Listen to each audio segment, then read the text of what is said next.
Chittoor update news కి స్వాగతం.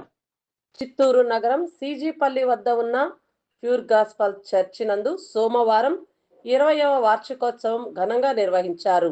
ఈ కార్యక్రమానికి ముఖ్య అతిథిగా వైసీపీ నియోజకవర్గ ఇన్ఛార్జ్ ఎంసీ విజయానందరెడ్డి పాల్గొన్నారు. ఈ సందర్భంగా ఆయన క్రిస్మస్ మరియు నూతన సంవత్సరం కేక్ కట్ చేసి అందరికీ పంచిపెట్టారు. అనంతరం మత పెద్దలు ప్రార్థనలు చేశారు. పేద ప్రజలకు చీరలు పంపిణీ చేశారు. అనంతరం అన్నదాన కార్యక్రమం నిర్వహించారు. ఈ కార్యక్రమంలో పాస్టర్ రెవరెంట్ రమేష్ ప్రసాద్, ధనరాజ్ తదితరులు పాల్గొన్నారు.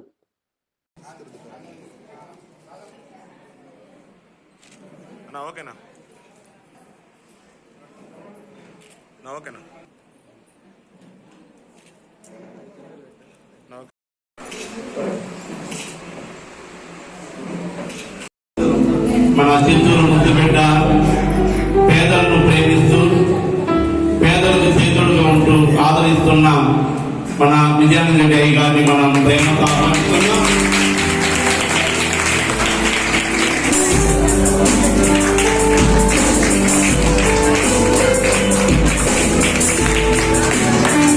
తోడ్పాటు ఉండాలని ఈ కార్యక్రమానికి నన్ను ఆహ్వానించినటువంటి ప్రసాద్ ఫాస్టర్ గారికి, వేదిక మీద ఉన్నటువంటి పాస్టర్లకు, పెద్దలకు అందరికీ, అదేవిధంగా వేదిక ముందున్నటువంటి యేసు ప్రభు భక్తులందరికీ పేరు పేరున నమస్సుమాంజలు.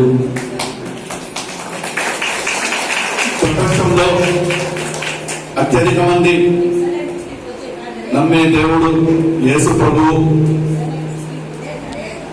అదేవిధంగా సంవత్సరం చివరిలో వచ్చేది కూడా గొప్ప ఫెస్టివల్ క్రిస్మస్. కాబట్టి ఈ క్రిస్మస్ నెలలో ఎంతో పవిత్రంగా మనం ఈ పండుగని ప్రతి ఇంట్లో కూడా మంచి వాతావరణంలో జరుపుకోవడం చాలా ఆనందదాయకం.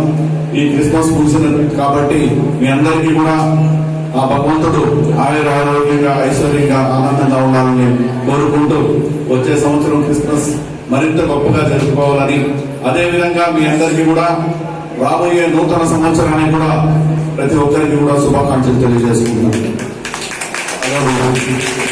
దేవుని యొక్క కృపను బట్టి ఈ డిసెంబర్ నెలలో ఈ క్రిస్మస్ సందర్భాలలో, క్రిస్మస్ అయిన తర్వాత Chennamma Gudipalli pure gospel church 11వ వార్డు నందు నేను పాస్టర్ ప్రసాద్ పాస్టర్గా పనిచేస్తున్నాను. ఈ ప్రాంతంలో సుమారు 21 సంవత్సరాలుగా పేదలకు బట్టలు మరియు వస్త్రములు అన్నదానం చేయడం జరుగుతూ ఉంది. ఎందువల్లంటే యేసు ప్రభు చెప్పినది, నా యొక్క శాంతి సమాధానం మీకు అనుగ్రహిస్తున్నాను, నేను పేదల కొరకే పుట్టాను, నేను పాపుల కొరకే జన్మించాను, నేను నశించే వారిని వెతికి రక్షించడానికి లోకానికి వచ్చాను. కాబట్టి నా ప్రేమ మీరు కలిగి ఉండాలనుకుంటే నన్ను వలె ఇతను మీరు ప్రేమించమన్నాడు. కాబట్టి నేను ఈ కార్యక్రమాన్ని ప్రతి సంవత్సరం డిసెంబర్ 29వ తారీఖున ఈ చెన్నమ్మ గుడిపల్లి ఈ చర్చి నందు ఈ కార్యక్రమం జరుపుతున్నాను. ఈ కార్యక్రమానికి వస్తున్న మీడియా ప్రతినిధులు కానీ, లేక రాజకీయ నాయకులు కానీ, లేక చర్చి వారు కానీ, లేక గ్రామ పెద్దలు కానీ, ప్రతి ఒక్కరిని దేవుడు దీవించి కరుణించి కాపుదల పెట్టి 2026లో ప్రతి ఒక్కరిని దేవుడు కాపుదల పెట్టి తోడుగుండాలని ఈ దినం కోరుకుంటున్నాను.